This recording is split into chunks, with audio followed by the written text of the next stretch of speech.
Is it still hot or is it not? Well, I'm talking about the real estate market right here in the Chicagoland area. And in my hands, I have some of the best markets that for the last 2 years were at the top of the flipping chain for Chicago.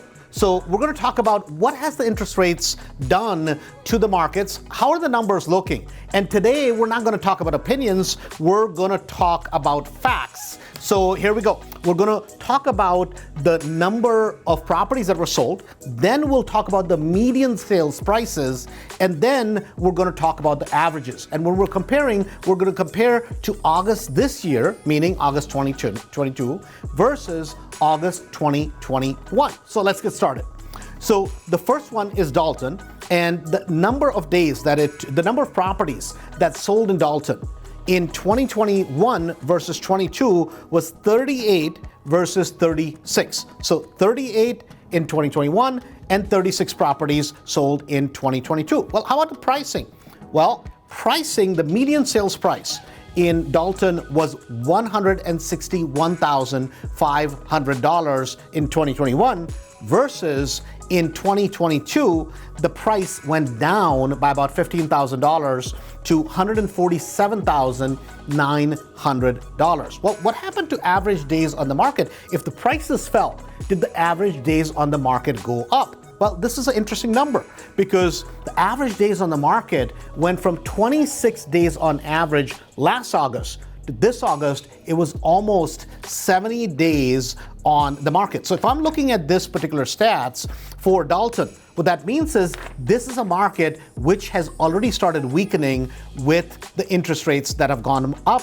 And this makes sense because this I would call a very blue collar type of a market, and people in this price range are going to get affected as the interest rates go up. Next, we're going to talk about Oak Lawn, another one of the strong markets for southern suburb, and I would consider that an A market for the southern suburbs. So in Oak Lawn, it was 81 sales in August last year versus August this year, it was 63 sales. Is that a huge drop?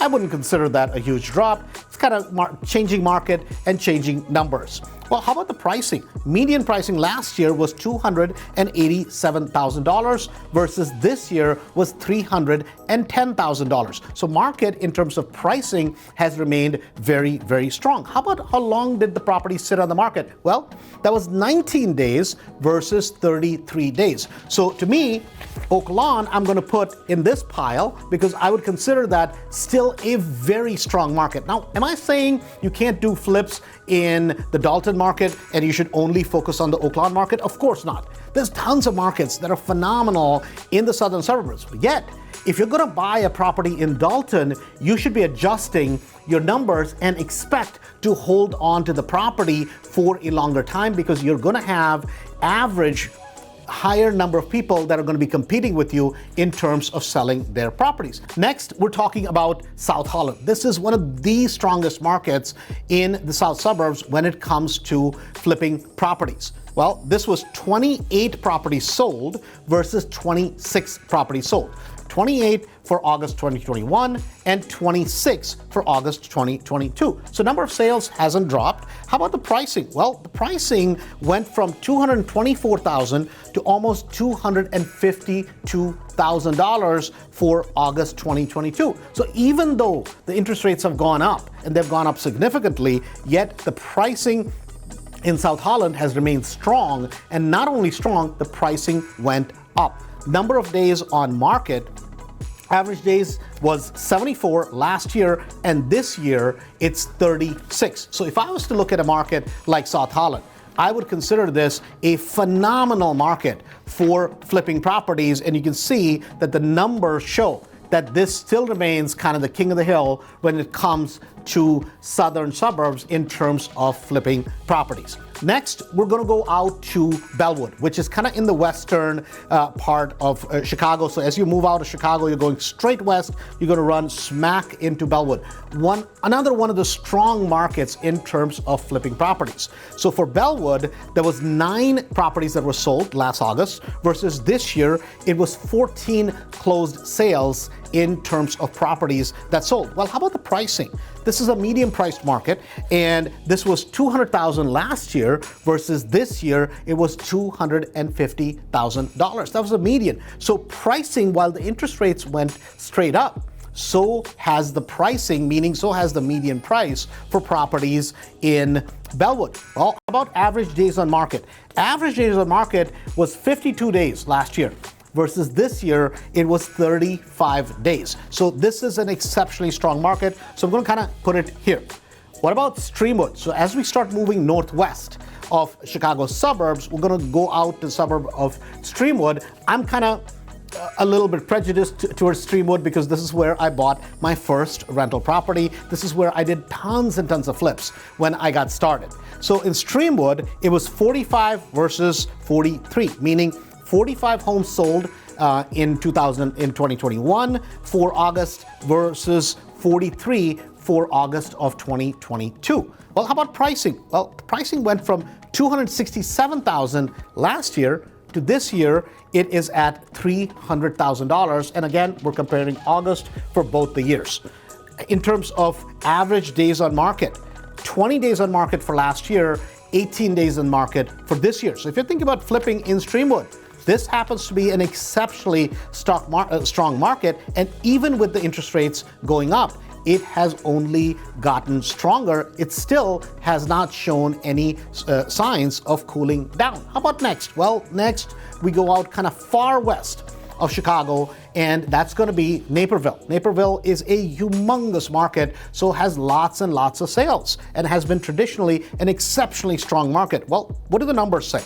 256 sales versus 194 sales. So 256 was the number for last August. That was the number of sales, and this year it dropped to 194. Well, does that mean the pricing dropped in the market? Were there not as many people looking? Well, let's see. Well, in terms of pricing, it was $547,000 was the median price last year of homes sold in Naperville. How about this year? The number had gone up to $593,000. So from 547 to 593. So average days on market. So what happened? How long did it take for properties to sell? Well, it took only 18 days last year for a property to sell. This August, that was 23 days in Naperville. So exceptionally strong market still, and Naperville is still going strong.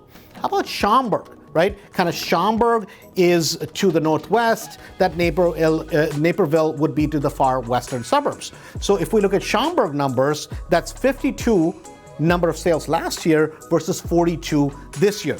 In terms of pricing, the pricing went from $367,000 last August to this August, it was $393,000. In terms of days on market, how long did it take a property to go under contract to get sold? On an average, it was 16 versus 19. If you notice, the properties in Schaumburg are a little bit less expensive than Naperville, yet the numbers are very, very similar for both the suburbs in terms of not only did the prices go up, and the number of days on market remained the same.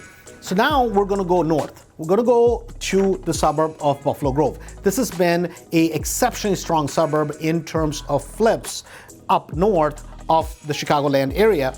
And the number of sales for August of 2021 versus 2022 was 53 versus 52. So pretty much exactly the same number of houses that were sold for August last year versus August this year. How about the median sales price? Well, the median sales price was $420,000 last year to $471,000. Just like Naperville, just like Schaumburg, this is exceptionally strong market pricing, and property prices have continued to go up, even though the interest rates have gone significantly higher. Well, how about days on market?